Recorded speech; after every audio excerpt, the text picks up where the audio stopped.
Hi guys, welcome to my YouTube channel. Today I want to talk to those of you out there who struggle with feelings of insecurity and limitation. There are many people out there who struggle with these feelings amongst Christians and also amongst people in the world. What actually is insecurity? What is it really?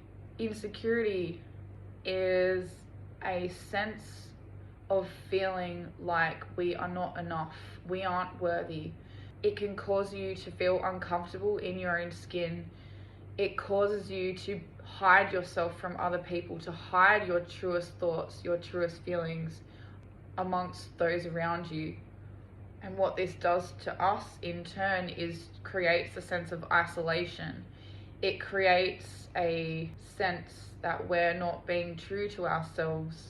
It causes us to feel isolated because we're not truly being vulnerable with those around us. We're not sharing what we truly think or how we truly feel. And if we don't do that, how can we feel connected to another person from a heart level? We can't. So I'm going to share a little bit about myself.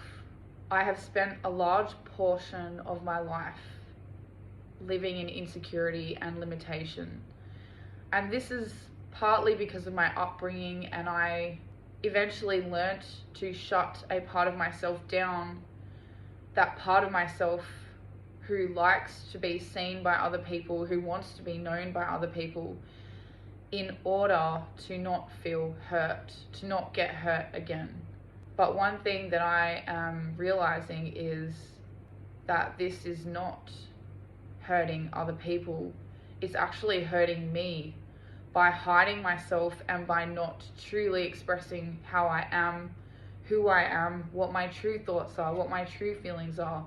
It actually keeps me in a place of isolation, feeling like I'm in prison. So I want to talk to those of you out there who also are doing this, who also are going through the exact same thing. It is not benefiting you to hide yourself. It is not benefiting you to keep yourself hidden for fear of being judged, for fear of getting hurt. Because if we don't ever actually put ourselves out there, then people will never know who we really are, what we're made of. We will never actually feel a true and vulnerable connection with another person. And that is a very sad thing for us.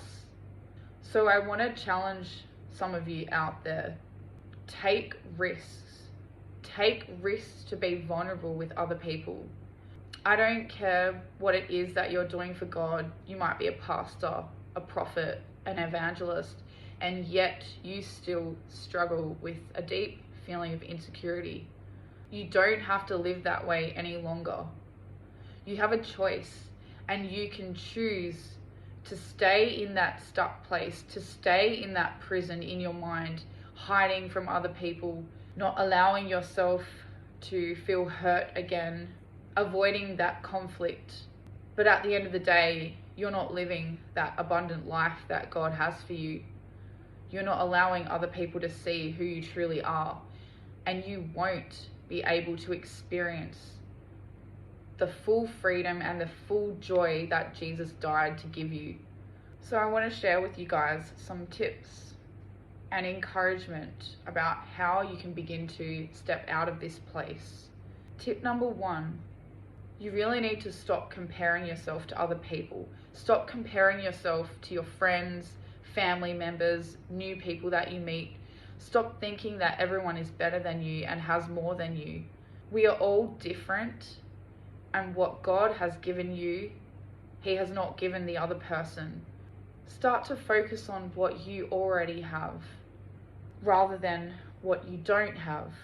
If we fall into a trap of comparing ourselves with other people, we take our eyes off of Jesus and we put out that focus onto other people, and we actually give them the power to affect how we feel about ourselves. So we want to stop comparing ourselves to other people in order to take our power back. Tip number 2, purposely begin to take risks of being vulnerable with everyone around you. We're not waiting for something to change in our lives. We're not waiting for a better moment to feel better before things start to change in our lives. The change will come when we begin to be different in the world, when we begin to show up differently around other people. So I challenge you to take a risk. You are well capable to begin to change at any moment, in any time. You're not waiting for something to change in your life or for a perfect moment. Now is a perfect moment to change. Now is the perfect time to express how you truly feel. Yes, it might upset that other person, but doesn't it feel good to be true to yourself and begin to truly be that person that God created you to be, that unique person, that set apart person? Tip number 3, make a decision to want the praise of God more than the praise of man. If we live in that place of looking for praises from other people, caring and worrying about what other people think about us, we will never be able to be in our true identity and to be that person that God created us to be. We won't experience true freedom because we are basing our behaviors and who we are off of how someone else is viewing us or how someone else is receiving us. Steal that focus back from looking outside of yourself, from looking at other people's reactions to you. Put that focus back on Jesus. Tip number 4, start taking care of yourself and start complimenting yourself and changing the way that you talk to yourself. How are you talking to yourself? Are you guarding your mind? Are you rejecting the lies and the tapes that are replaying in your mind? Are you speaking out the truth about what God thinks about you every day on a consistent basis? Or are you used to accepting what is going through your mind because it feels familiar, because this is what other people say about you, because this is how other people are treating you? Make a change. Start to watch your mind. And by taking care of yourself, do it for the reason because you want to take care of yourself, not to impress other people, not to use that as a way of receiving your confidence. Just do it because you are worth it. You are valuable. You are a valuable person and worth the effort. So start putting that effort into yourself and into taking care of yourself. The next tip I have for you guys: start hanging around people that are supportive of the real you. Don't hang around people that don't encourage you to speak, that don't ask you for what you think or what your feelings are about a situation. Don't stay friends with people who are competing with you, who are jealous of you. If you continue to be friends with these type of people, there is a chance that you will never actually realize your true potential and your true identity because you're not hanging around people that are encouraging you to actually be yourself, to speak up and to share your thoughts and your ideas. So be mindful of the people that you're hanging around with. The next tip: get into some therapy if you need to. Sometimes we do actually need that therapy, and we do need to be able to open up to someone who is willing to listen to us.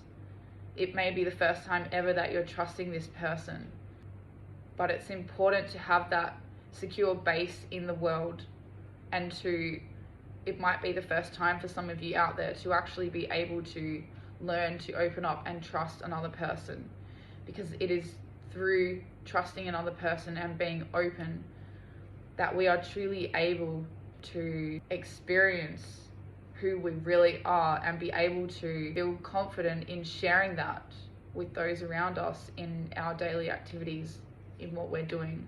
I hope this message has spoke to some of you out there and has helped you.